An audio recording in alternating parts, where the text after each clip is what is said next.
Let's ride, motherfuckers.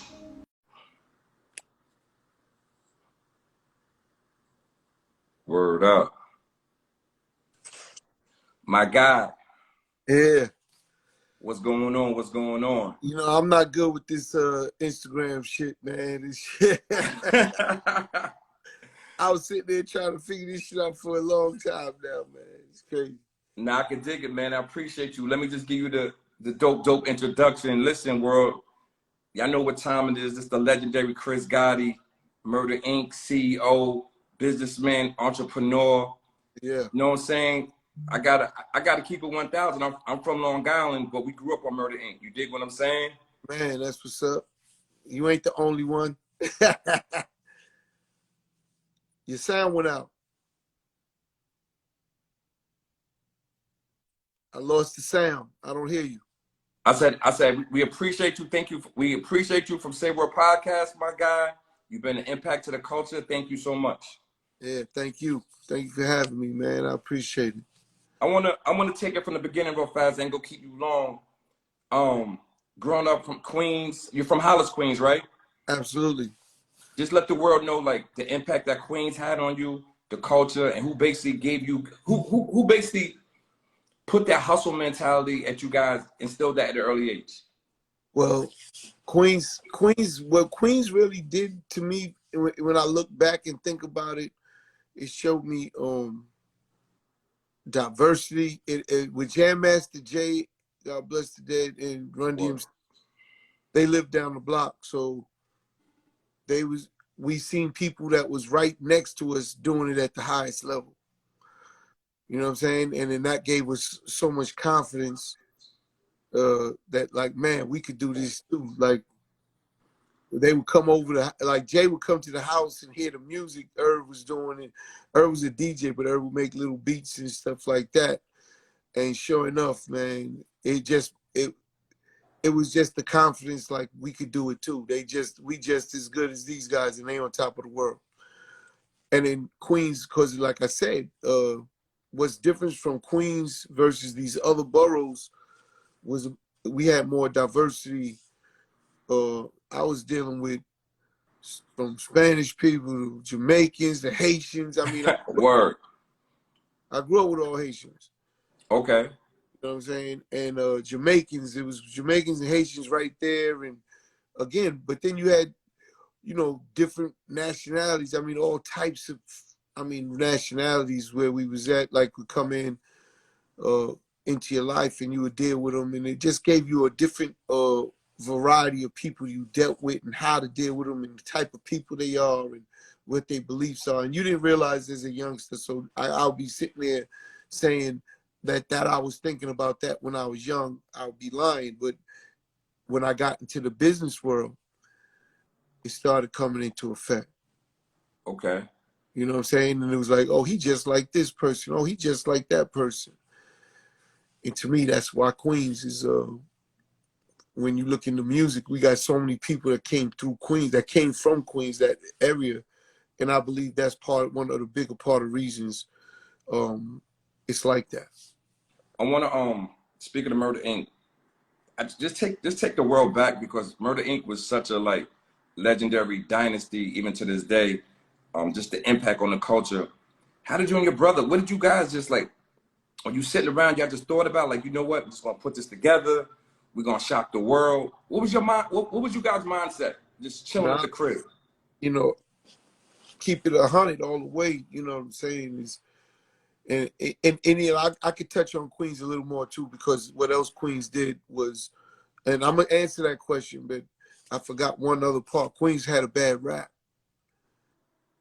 Queens had a bad rap. So meaning, you know, Brooklyn keeps on making. I mean, Queens keeps taking it, and Brooklyn keeps on taking it. Yeah.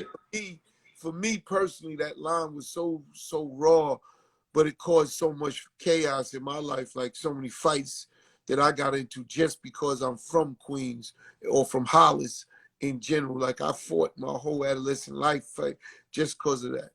So it was like if I went anywhere, we went to the clubs, Queens, man, it was on. Niggas would try you. And that also developed. And again, I know for sure all parts of Queens wasn't like that. Yeah. I could go and say it was soft. You know what I'm saying? But Hollis, we wasn't having that.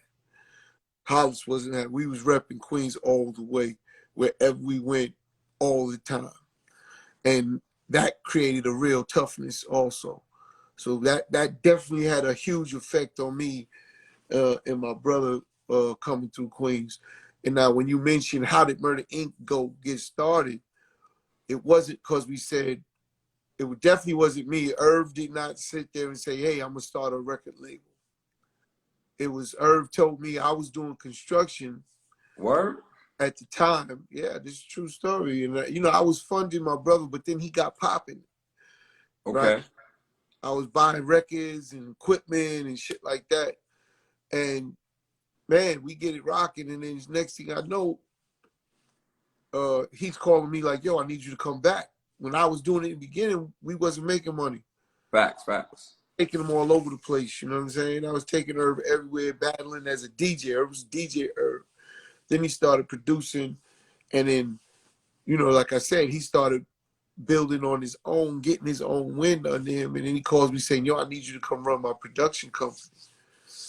So I say, "All right, no problem." I do both at the same time, construction in the morning and music at night.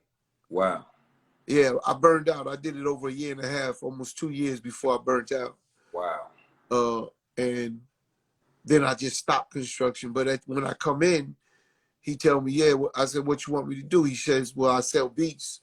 He's telling me he sell beats, and he got one producer with him named Little Rob. He said, "And I need you to go around shopping these beats." I said, "That's easy enough, no problem." He tell me, like, give me some connects to the people, these A&Rs all over the place, different labels and shit. He tell me he making 5,000 a beat. I ain't taking less than that. Nigga start, yeah, whatever you do, I ain't selling it less than 5,000. I said, "Okay, I got you." That's easy. So I started shopping beats. The problem was I would sell all the beats, and Rob didn't have a lot of beats. Okay. Rob would only have a few beats, but all his beats would sell. He made 4 beats, I sell all 4 beats, but he didn't have no more to sell. So it's just a simple problem, supply and demand. Yeah. The demand was going up and there was no supply. So Yeah, I ain't have enough beats. That's crazy. yeah, I tell Irv, it's crazy. I was just with Jimmy Kendricks, you know what I'm saying? Shout out Jimmy, man. That's my brother right there. He was one of the producers. I just started telling Irv, "Well, I'm gonna sign producers then." He said, "I don't care what you do. I'm not taking less than 5,000 beats." I said, "Got you." So if that's said, I have to raise the price, if you understand, because Irv's looking for 5,000. I had to raise the price up with these other producers. So I started raising 7,500, whatever. Next thing you know, I get that beat price up in 6 months up to $100,000. You know, Wow. Irv couldn't believe it. You know, another 6 months go by, I got it up to 150. Ooh. You know, another year go by, got it up to 250. And let me ask you this: is this your first time ever even doing music business? Like, well, we did music. Yes, official music business. I managed okay. Irv in a group called Def Crew, which was Romeo and Rozelle. Rozelle the Okay. beat. I don't know if Okay. y'all know, legendary beatbox dude. Yeah. Rozelle, the Godfather of Noise. Shout out Rozelle, you know what I'm saying? Word. Romeo was a rapper from Hollis that was one of the nicest rappers in Hollis. So Irv was the best DJ. So we put this crew together and we battled everybody. And I managed them from that. Okay. Things, but I didn't do no official record label music business, no. And so, yes, that was my first time.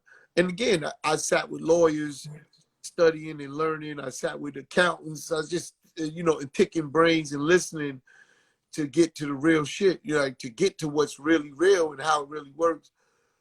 Man, at our peak, we was at 250,000 and we was taking 6 points. And anyone that knows, there's only 10 points on the record.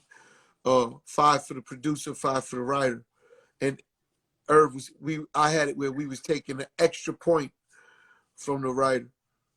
So we was getting 6 points, which was like unheard of shit. Like it was crazy.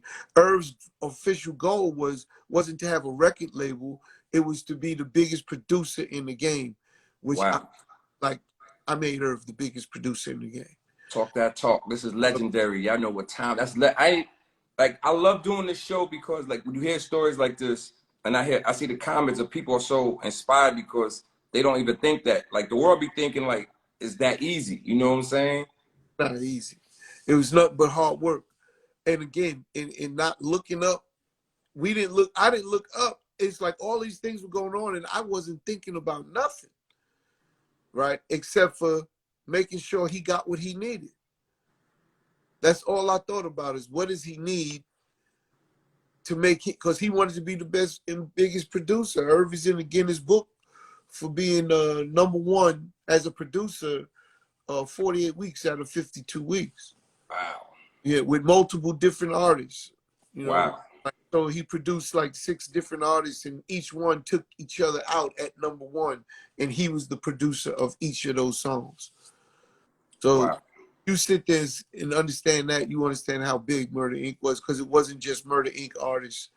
You know, it was a lot of other artists inside of that. Irv was like the goose that laid the golden egg. Every record exec was calling him basically to bring new life back into their artists. Like, give me a hit record, please. And that's when the price went up. Talk that. Now that's a fact. We all know Murder Inc. have some of the most legendary like acts, MCs. Oh man, the list is just like crazy. Yeah. But explain to the world that don't know just the history with DMX, Jay-Z, and Ja Rule. Well, you know, Irv, that's all Irv, you know what I'm saying? With me personally, of course, I'm there, but Irv garnered a relationship with Jay-Z through a guy named Jazz, Jazzo, shout out Jazz, you know what I'm saying? And sure enough, he meets Jay. I ended up meeting Jay. Again, Jay is a 4 birthday, like he's December 4th, I'm July 4th, so we always used to talk, we on our square. Oh, you July, you a Cancer? Yes, sir. My mother's July 5th, my girl's, she's July 6th. That's an expensive month. That's an expensive month right there, man. Always. But you know, all of these things went down, and man, it was just like we would hang out. But Jay was just Jay was the first person I seen, or that I knew. Let's not say I seen, because there was another person named Tommy Mickens. You know, Tony Montana, a drug dealing nigga from Queens that was, you know what I'm saying, just doing it big. He used to have these TVs in the headrest. First, oh, yeah. Word. talking about late 80s. You know what I'm saying? This is late 80s. Like, Tommy Mickens had it in a Bentley, though. He had his in a Bentley. Jay had his in the 300, the Lexus 300. Ooh. And that's exactly the reaction. I was like, ooh. The car lit up at night because of the TV head in the headrest, you know what I'm saying? And it was like, oh, this nigga's doing it. You know, he come down, got the big cables, like, even, you know, on and everything. And, you know, coming from Marcy, he's from Marcy Projects, which is Bed-Stuy, you know, came in with that whole Brooklyn flow and everything. And then DMX, on the flip side, when I meet DMX is fucked up. Wow. You know what I'm saying? DMX was staying on School Street in like an abandoned building down there. The windows is fucked up. I used to go see the nigga just to give him money to make sure he could eat. Wow. You know what I'm saying? I used to be doing good. Had my little BMW or Mercedes Benz and shit, you know, kitted out, rims and everything. Word. Pull up, go hit the nigga with a few dollars, make sure he's good. He would always look like, yo, good looking. You know what I'm saying? But I just would do that. And that's after I met him from Irv. Irv forged that relationship with DNY, Rough Riders. And once he forged that relationship, I inherited those relationships, if you understand. You know, that's a fact. DMX and Jay, but it was all through Irv. But, you know, I definitely had my own relationship with them. Not Irv had a different relationship with them. And to watch them grow and fester, Irv would make music with Mike Geronimo, come back, maybe they was on the record, And he would tell me, yo, listen to this, and yo, what you think? I was like, man, when I heard X, it was like, God, man, this thing is different. Yeah, he's special. Special, man. Different. Now again, Jay was just nice, but it was like he's still inside of hip hop rap now. Yeah. Yeah. DMX was talking about some demonic, crazy shit. made you look at it like, man, crazy. This dude is crazy. You know, time is everything. Because again, this was Irv's genius of the timing, you know, of the timing of when he released him. You know, the timing of when he got him his deal, everything. And that's what actually made it work, because it was really on the heels of Puffy killing it. All the shiny suits and all of the pretty shit, and you know, Puffy doing his Harlem shit, but real pretty. Just think, he had signed just to make people understand, he signed the Locks. The Locks is a gritty. Yeah. We know. Yeah. Shout out to Jadakiss. Shout out Jada, shout out Styles, Chic, all of them. Shout them out. Nice. But he had them niggas in suits. See, this is when marketing comes into play. Artists, if you don't understand as an artist, that's part of what you have to understand, what you need to do. You out of your fucking mind. This is a perfect example of marketing and timing. Because of that, and Puff is winning at such a high level, the world is ready for something different. You know? And it's just what it is. The world is ready for something different. So Irv was like, I can't beat Puffy at the shiny suit game. He's the king of that. Word. So he was like, I got to go in another route. And that's exactly what he did with X. He went, It's Dark and Hell is Hot, and came out with Get At Me Dog. The video's ugly. It's shot in the tunnel. Word. Legendary tunnel. I'm scared to death to go to the tunnel. Yeah. Oh, man. Oh, we used to be in that tunnel, man. That's actually where I first met Jim Jones. Jim Jones used to be in that tunnel heavy. And that's when I first ran into Jim officially and got to know Jim Jones and shit. But the tunnel's an iconic nightclub in New York City for hip hop. And sure enough though, but once he did that video, that Get At Me Dog, you know, it's polar opposite of everything that Puffy was doing and winning at. Word. Like, oh my God, what is this? I need to know about it. That's what the hip hop culture just took over and was like, ran to this shit. Not saying Puffy was done. It's just like I tell everyone, we learned something. We learned bad when we was younger. Okay, we learned something that's wrong. And I want everyone that's listening on here to understand. Ladies, I'm gonna call you as soon as I'm off of this call. I promise you, I got to talk with you. I had a lot of conversations with Irv and with Phil. You know what I'm saying? Sorry, I had to just let my man. I just seen him come on and just tell him I got him. But you know, one thing we learned wrong growing up was it only could be one. We had to be the one. You know what I'm saying? And if you look at the history of all of this shit, it's never one. But they made us think in the hoods we had to be the one, and that's what created all the fighting and all of the bullshit between each other instead of really fucking with each other and building together, and everyone could eat. You know what I'm saying? Everyone could eat, and that's the fucked up problem we got in our culture that we have to figure out how to change. Because any other culture outside of us is others. Again, Google's fine with Amazon. Amazon is fine with you. Yeah. You know what I'm saying? Nike's fine with Adidas, and Adidas is fine with Nike. You know what I'm saying? It goes in every. Tesla don't give a fuck about GM, and GM don't give a fuck about Tesla. They all eating. But with us, when it comes to black and brown, we always had to be the one. We didn't want niggas to be on the same fucking block because we got better than them or we had more than them. Nah, nigga, that's bullshit. You know what I'm saying? And that's something we got to really get past because it creates, it's happening. It has, if people understand that, they won't be so in fear of other people.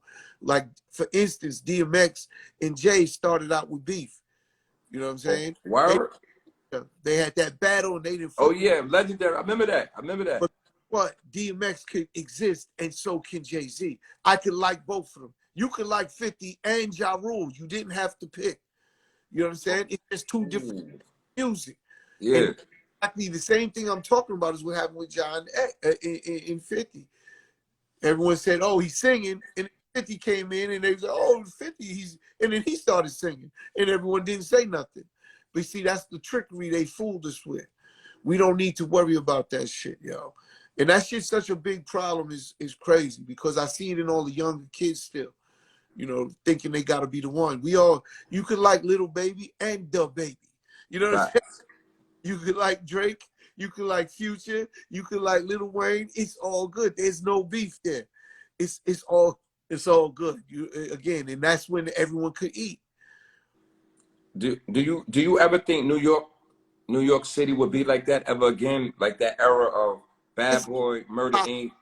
listen to me. It's in like that in pockets, but if a lot of these young kids are being taught by these older OGs, let's say, and these OGs are still in that old way of thinking, it's always going to be a problem. But today, what I see more than anything is gang culture.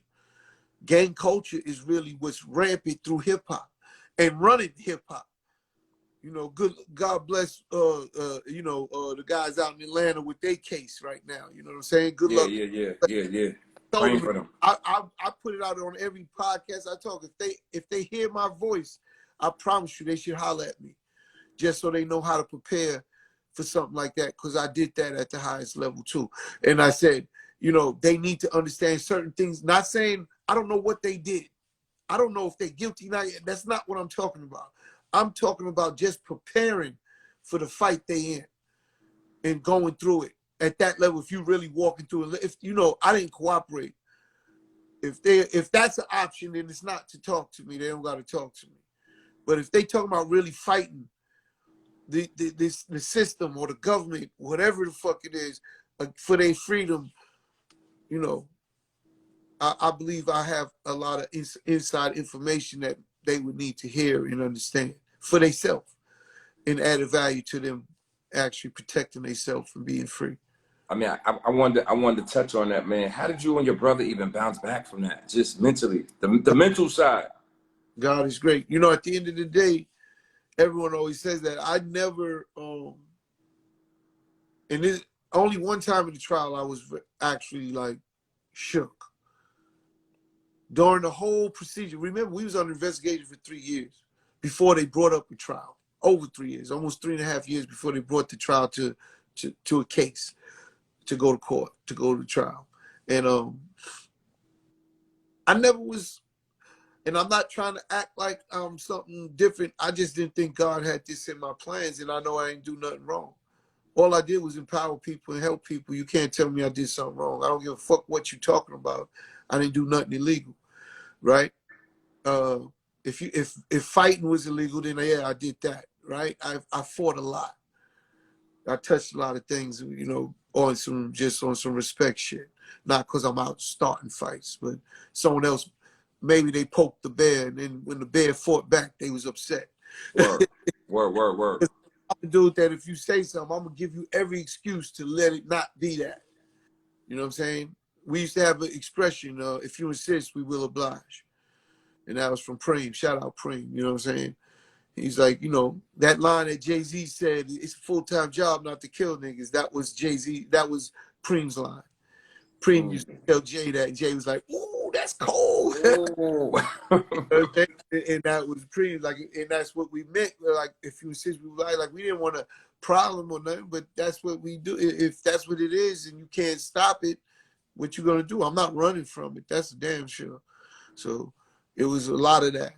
You know, just from the name alone, we go tour in different cities and niggas didn't want to try it. You know what I'm saying? So it was what it is. So when you asked me about the trial, it was like really, for me, it was like I didn't do nothing. And I used to be out. Irv was like, why you going out? And I'm like, man, I can't sit home. Nah, that's a fact. Yeah. About all this. We in the headlines in the newspaper every fucking day, and people see me out looking at me like I'm a Martian or something. And I'm like, my nigga, what the fuck? It was funny. It was funny to me at certain points. But when we went to that trial and started, you see the severity of it, and I got more serious, You know what I'm saying? While I was under investigation, I didn't respect it as much. But once the trial started, I respected it at the highest level, and I put in the work. And I put in the work with my lawyer, who just passed, Gerald Shargell, the best lawyer ever.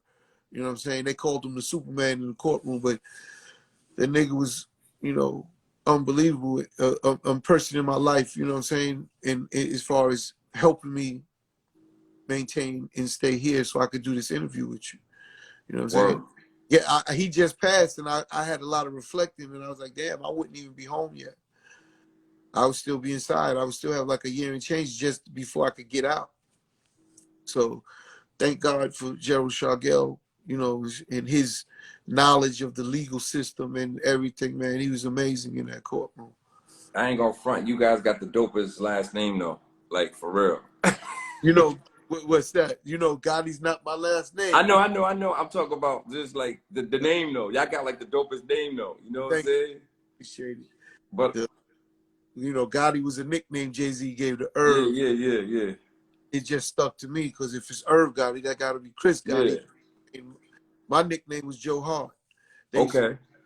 Joe Hard, or whatever. Irv's nickname was Magoo because he couldn't see. He was always squinting. But then when Jay gave him Gotti, that's how powerful Jay is. When Jay, you know what I'm saying, when Jay gave him the nickname Gotti, everyone just started calling Gotti. It's like, how the fuck did she change so fast?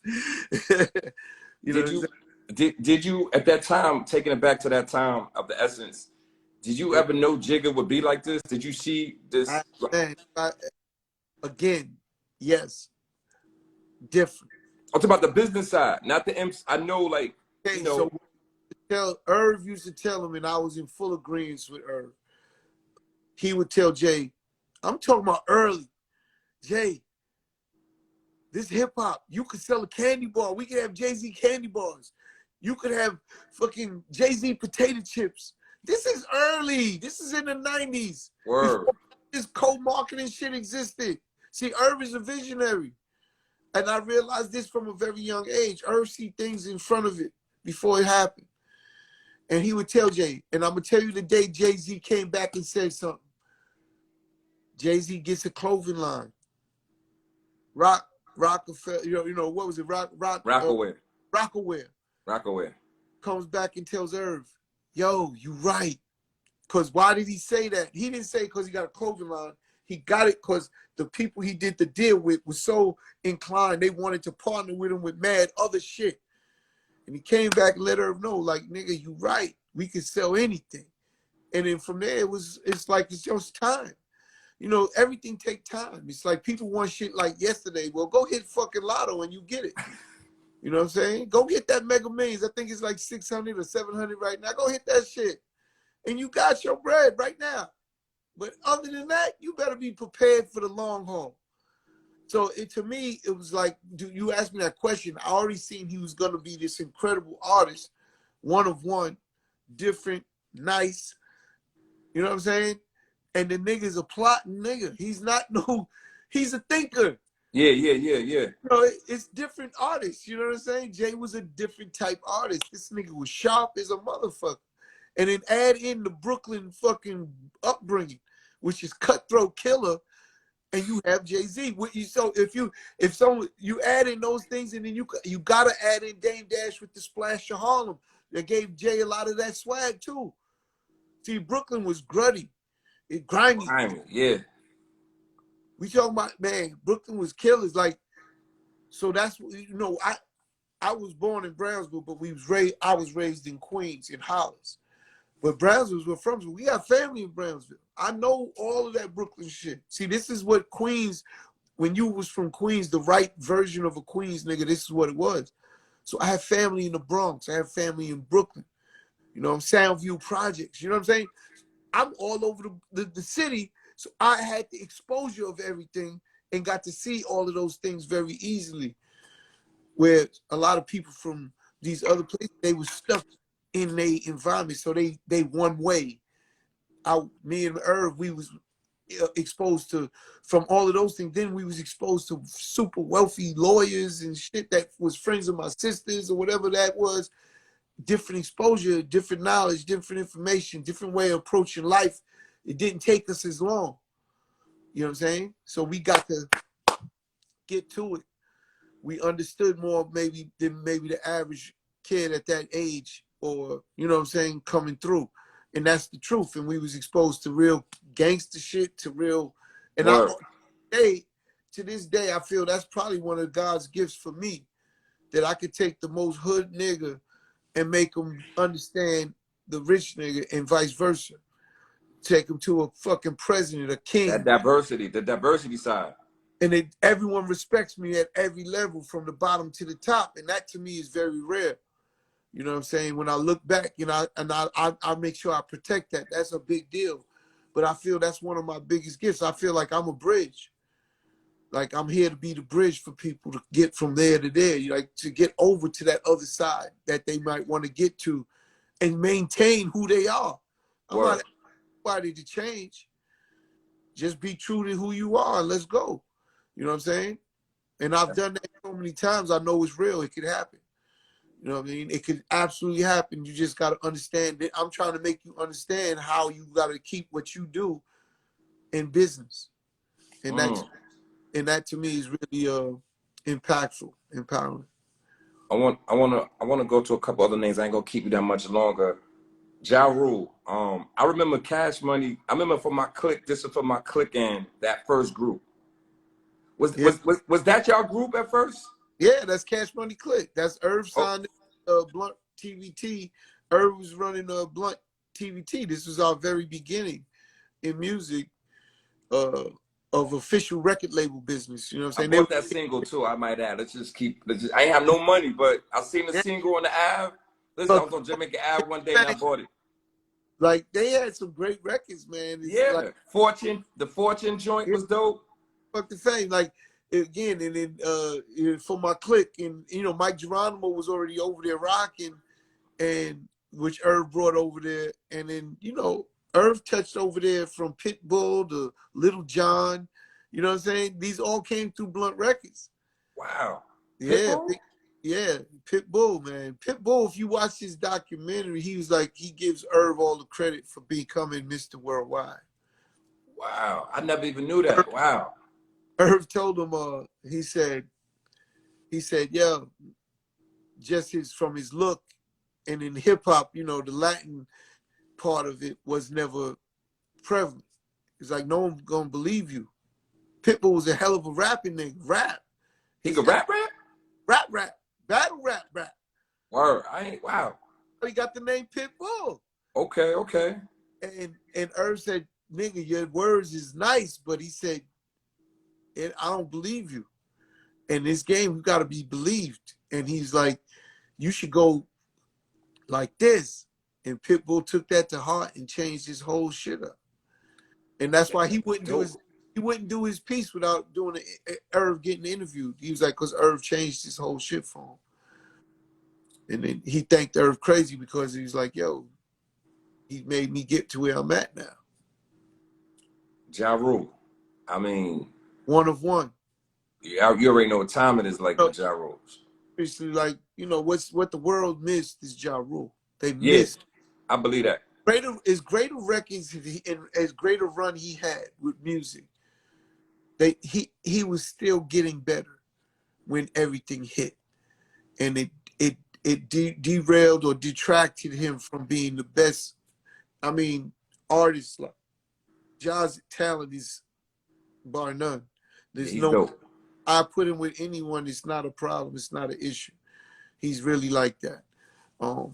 And it's sad, in my opinion, that the world was so blinded by, let's say, a 50, because 50 absolutely changed that.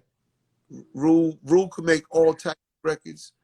Rule wrote for rock bands, he wrote for R&B bands, pop artists, anyone and everyone. He could make records for them. And Rule started out, again, I tell everyone, go to his first album and you'll hear Ja Rule. Go to Cash Money Click and you'll hear Ja Rule. Then go to 336, the second album. I remember. And you hear another Ja Rule. Rule started out as a battle rapper. So for anyone, I put the money up for Rule. I did it when he was little, I do it still. That's who Rule how he was raised. Battling. And he evolved as an artist, which every artist has to do. Like you cannot be the same. Or we heard that story, we heard that style. You fade away. And Ru reinvented himself, and it was really probably because of DMX. Okay. All truth be told, it was partially DMX, and then just because rules rule. But the reason I bring up DMX is because everyone was saying, "Yo, X, he sound like you." When Rule put him on, Yeah, I and they remember that. I looked, remember that time. Yeah, I you remember. know, he was out. Rule was out before X with Cash Money Click, right, and everything, and X wasn't out. And then he's saying, "How could someone that was out first sound like the person that came second?" You know what I'm saying? It was just crazy. It's like, everyone was saying R. Kelly, but with Aaron Hall. Yeah. Aaron Hall was guys. So Yeah. R. Kelly can never say he sound like me. Everyone's saying he sound like Aaron Hall because he came first. But they don't make the same type of records. You can't change your voice. Ja can't change his voice and not sound like how he sounds. And X sounds similar with that same deep, growly, raspy type voice. You can't change how a nigga's voice is. So Rule, to his credit, because X was family, but started beefing with Rule about, yo, niggas saying he sound like me, Gotti telling Irv that shit. And I'm like, I don't even hear it except for the tone. Yeah. Because they don't make the same type of records. But that's X being paranoid and all of that. So at the end of the day, what Rule did was flip it up. You Yeah, he's feel dope. Yeah, Ja Rule doesn't get his credit like he me? deserves. That sound went back to X, said, "You gonna make a record like that, nigga? Then don't talk about that no more." I don't think he gets the credit he deserves. I think He there's don't. no Drake if there's no Ja Rule. Lil Wayne had a record. It was damn near like an ode to Ja Rule. Now imagine how impactful Lil Wayne is in this game, and he's saying how one of his favorite artists is Ja Rule. He loved Ja Rule in a record. He just never released it in a song. Rather, he never released it. But there's an ode to Ja Rule record that Lil Wayne made that we heard in the studio that he never let out. But you know what I'm saying? I always tell Wayne, if you'd have let it out, it would have probably helped that nigga a ton. Word. Because Wayne's huge. Yeah. You know what I'm saying? And it would put shit in its proper perspective again. You know what I'm saying? Because perception got shifted. And that's all it is perception. But when you get to reality, it's like, come on, man. Let's stay in reality, and you understand the levels of what we did and what meant to this hip hop game. When you hear anyone really harmonizing like that, which is damn near everyone, you gotta give him the credit for it. He started it though. Like we all know. I never heard a rapper sing before until Ja Rule. Did. Yes, you did. I promise you. You just didn't put it together. But it was a different form of a harmony. Like Rule changed it. Okay. And it wasn't that but a Bone Thugs. Oh, shout out to Bone Thugs. They just on the show too. Let me not. Okay. You I can understand? get what you say. Yeah. Come on. Yeah. What you gonna do? Shout out to Crazy and Lazy. They just on the joint. Yeah. Okay. Bone Thugs. So you never could diss them, but Rule did it in a different way, and then Rule did it with bitches. All his records, again, it was a formula. It was a Murder Inc. sound and a formula for Murder Inc., which people probably missed. So if you listen to any of those women-friendly records, maybe aside from Put It On Me, because that was to his wife, but all these other woman-friendly records, he's thugging you. He's thugging the girl. We got these big friendly records, big friendly hooks. This was by design. It wasn't an accident. You know what I'm saying? And it kill him. Don't be nice on there. That's a fact. Don't be nice with the chicks. So go and listen to them people because of the hook. Everyone might know the hooks and they're not really paying attention to what he's saying. He's really thugging out the girls on all of the records. You know what I'm saying? That was the yin and yang. If the record was, you know what I'm saying, Irv would always want to go opposite of the music. But you know, Rule's a monster, yo, bar none. And the world never got to finish seeing his greatness. And that to me is sad because music helps the world. Nah, that's a fact. Again, the right music, uplifting type shit, it changes the world. It helps the world. And him to be still around 20 plus years later without releasing no music and still doing shows and making his money all year around and fucking is crazy to me. I challenge someone to show me another artist that had that type of a career that went through the shit he went through and still could put people in all these stadiums and the shit. It's crazy. Man, you speaking of jewels, man. Like, it's much respect, much love. Let's say we're podcast, the world's fastest, largest growing podcast. I gotta ask you about Ashanti, man. Like, Yeah. your first time meeting Ashanti, yo, she still looks good. My girl on here, but she know what time it is. Well, mama, shout out Tina. Tina's still good, holding up. You know what I mean? And shout out Ja Rule, of course. That's my brother. And shout out Ashanti. You know what I'm saying? So, you know, Ashanti holding up. When I first met her, she was a little hood rat girl from Burn Street. Because I always tell her that. She's a little hood rat from Burn Street in Long Island. So Long Island, she's from Glen Cove, Long Island, but Burn Street was the hood, just so you guys understand. Yeah, I'm from Long Island. I'm from Amityville, so I know. See what it was. See what it looked like. It was just, again, the difference in Queens and say the projects or Long Island the projects, right? Is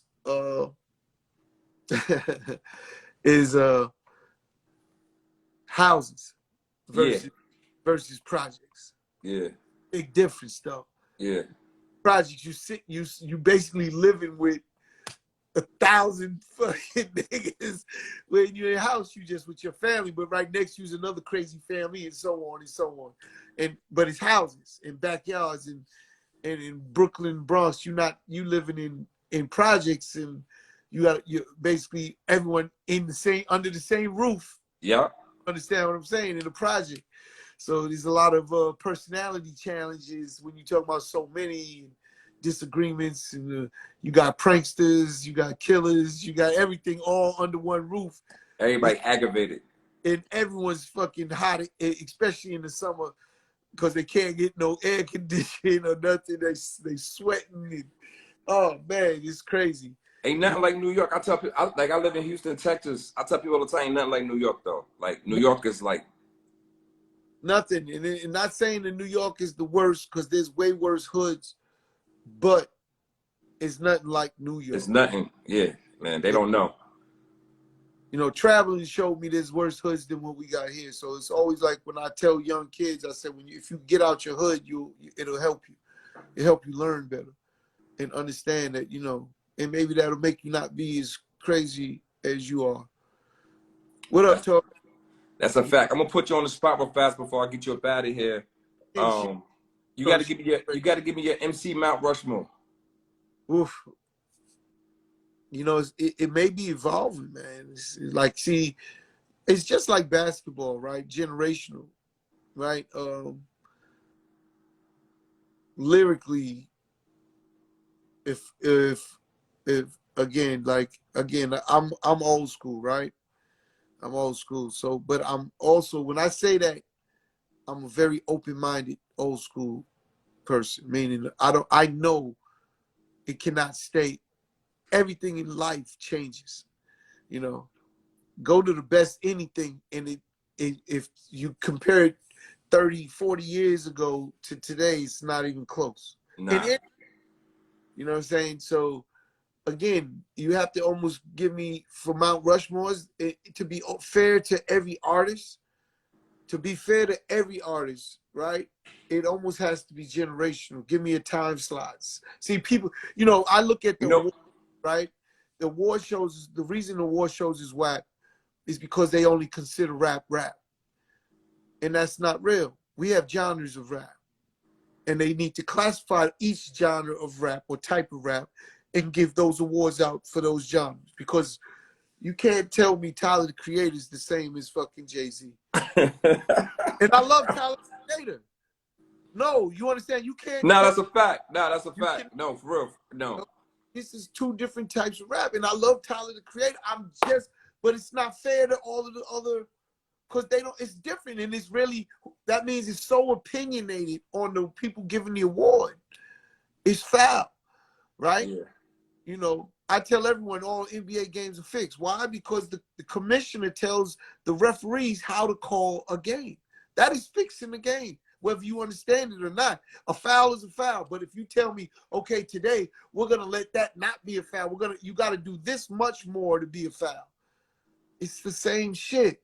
And in basketball, one of the I just left summer camp, summer league in Vegas. And in basketball, these young boys is playing at such a higher speed. Yeah, it's than like NBA. it's like this. Okay, then the NBA did 20, 30 years ago, 40 years. Forget, it's not like the NBA is 75 years old. So the best player, let's use Bill Russell, in the first generation or era versus a Shaquille O'Neal. I really don't think it's even close. If they was to be in their prime playing against each other, that's my opinion. Like Shaq was just so dominant. Shaq is Different. And then today, Bill Russell fits better because it's a small game. It's a smaller game, right? You know, when you talk about Wilt scoring 100 points, he's playing against guys our size. yeah. He better score 100 fucking points.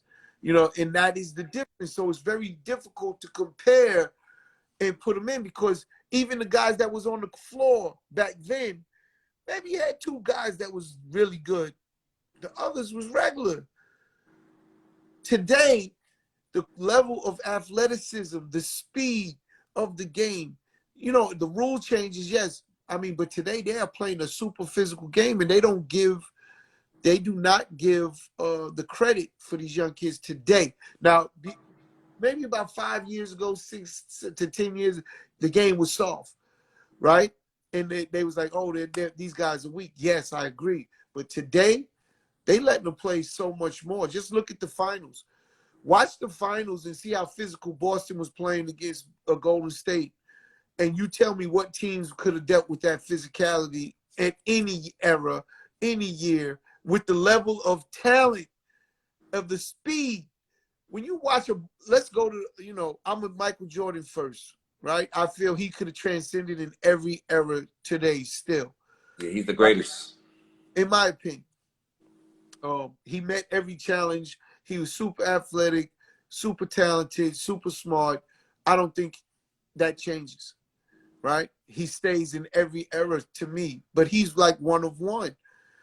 When you start going down the ladder of those players in that same era, they probably couldn't keep up with these guys today, you know.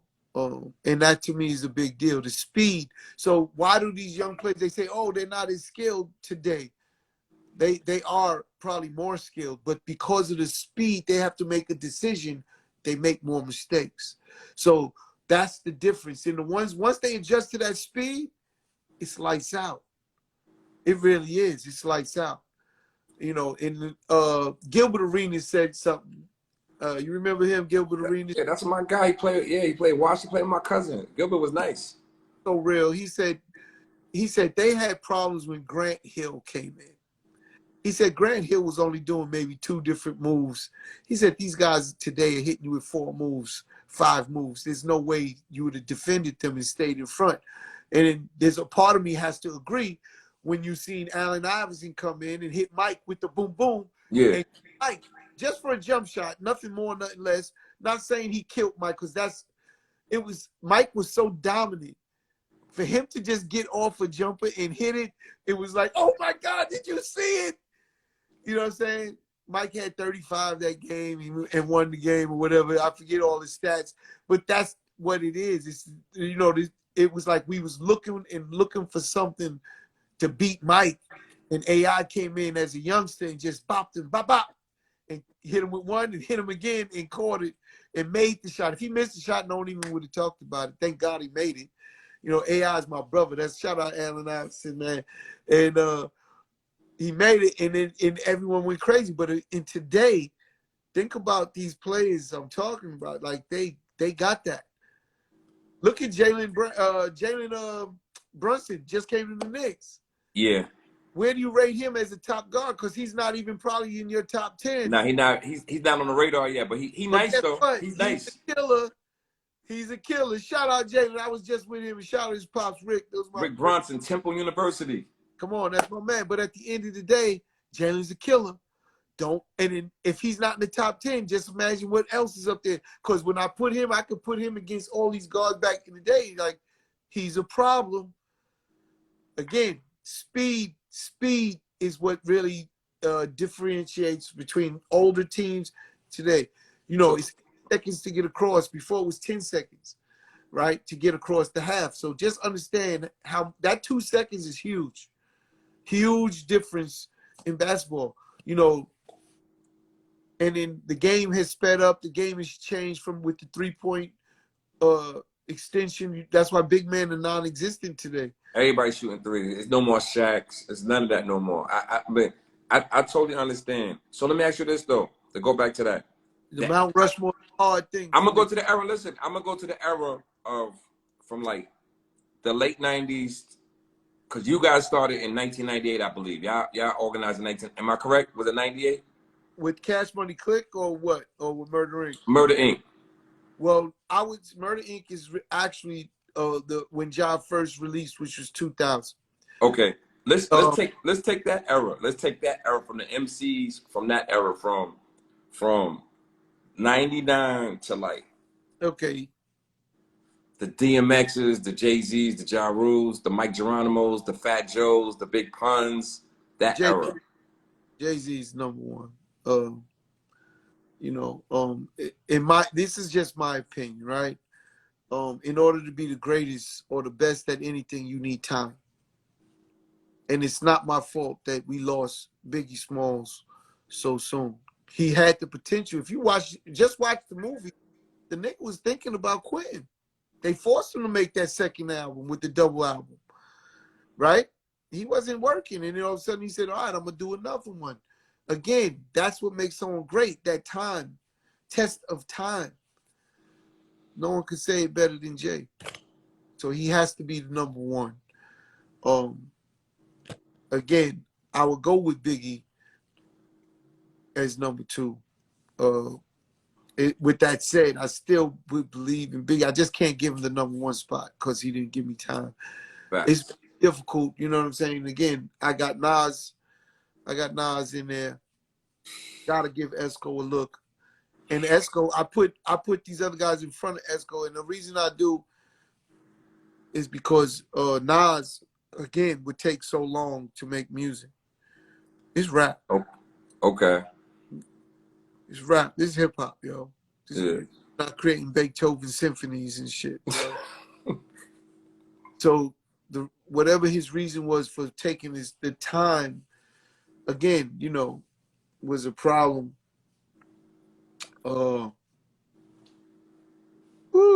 Tupac, of course, body of work, the amount of classic records. He has a lot. See, the problem with Tupac is he has a lot of weak records as well. You said weak records? Oh yeah. If you go through his albums, you'll see what I mean. But he got classics, and Okay.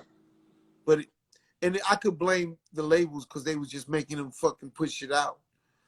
You know what I'm saying? And to me, that was kind of what tarnished some of his history. Again, he's the number one felt artist ever. Yeah, he's like most felt artist is him, then X, and then everyone else is way behind. It's like is Tupac, DMX, and then the pack down below. You know, most felt. Yeah. You know what I'm saying? Like his move, man. He's the biggest rapper I actually ever met. I used to go out. He used to come and fuck with us in Queens, and we would go to like the Palladium and shit like that. And I would literally see girls crying and fainting. I never seen that for a rapper. I seen it for Michael Jackson. I never seen it for a rapper. DMX would get girls crying too and damn near passing out and all of that. Yeah, I seen niggas cry with DMX. Real shit. Word. Wow. DMX shit was unprecedented. And so the only one I could compare him to was Tupac. As big as Jay-Z, as big as Biggie was, and like I was around all of them. I never seen that side. And Pac had that shit, like crying, fainting, just wanting to touch him. Like it was just a different level, in my opinion. As big as Ja was huge, yo. Tupac. Yeah, Tupac. So again, I got so far. What do I got? I got Jay-Z. I You got said Jay-Z, Nas, Biggie, Nas, and Tupac. See, the Rushmore is only 4. So that's it. So that's it right there. I ain't gonna keep that much longer. I know you super busy. I want to go on to I know you got the doc coming out. I think August 8th or August 6th. Oh yeah, the August 9th. August 9th. My bad. Tales, man. Tales starts season 3, August 9th as well. Right behind it is gonna come the documentary, 5-part series. So man, it's incredible, man. You're gonna catch a lot of information. I know people that didn't know all these details. Some of these details, they're gonna learn a lot more about Murder Inc. You know, and what we went through and dealt with from a business standpoint, to everything. You know what I mean? It's all in there. It's all in there. 5-part series, man. Make sure you check it out. My bad. Let everybody know what Chris got coming up. The Class TV. What's new? What's next? Let everybody know what's popping. Look, you see what I'm saying? It's still adventure music. You know what I'm saying? Word. Adventure music. I still empower independent artists. If you're an independent artist, you should be signed up to Adventures. We help you monetize your business. Again, it's your business. I do not own anything, and we just keep adding on and growing and building. We should be out on a really major tour coming after this summer is up. I'm setting together a really run with Clash TV, another partnership that I have in part of me and Clash with a guy named Ivan Isakov, great guy, Russian, you know what I'm saying, super smart, had Clash TV. I partnered with him. So man, we are pushing that, and that's a live streaming platform. If you don't know about it, you could be watching all the summer league games, the summer basketball, all the street ball from Rutgers, Dykeman, you know what I'm saying, to Hoops in the Sun, all of those basketball games. Gersh, we stream them live. We got Dallas, which is the Schwinn League, you know what I'm saying. We got the Goodman. We just trying to live stream all these games so you can watch these games wherever you're from and watch your favorite plays that you might have grew up watching, and now they're there. You know what I mean? You could watch them all on Clash TV. And again, Visionary Ideas is moving with my brother with all of the TV shows, movies coming, documentaries coming. Man, the table is full with so much work, but you know, that's what it's about, putting in that work.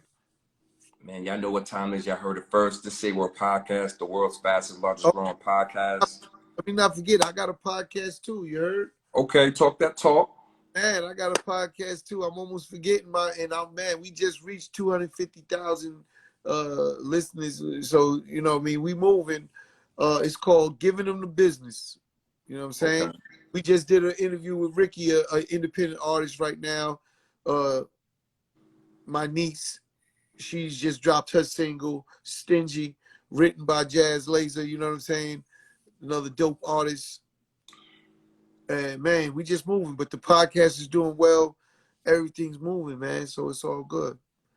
Man, y'all know what time it is. To Say Word Podcast. We are back here. Chris Gotti, much respect. Appreciate you for your time, my guy. No time is of the essence. Appreciate you so much. You're absolutely right. You know, I blocked out your time, so we were straight. I blocked out your time. I was actually a little late because I told you 10. I was late because I was on a call that ran a little longer. You know, my day starts early and ends late every day. So, hey, man, I appreciate you. Thank you for having me on. Say word, you know what I'm saying? Appreciate you, my G. Appreciate you, my G. I check in. Much respect. We up out of here. All right, one.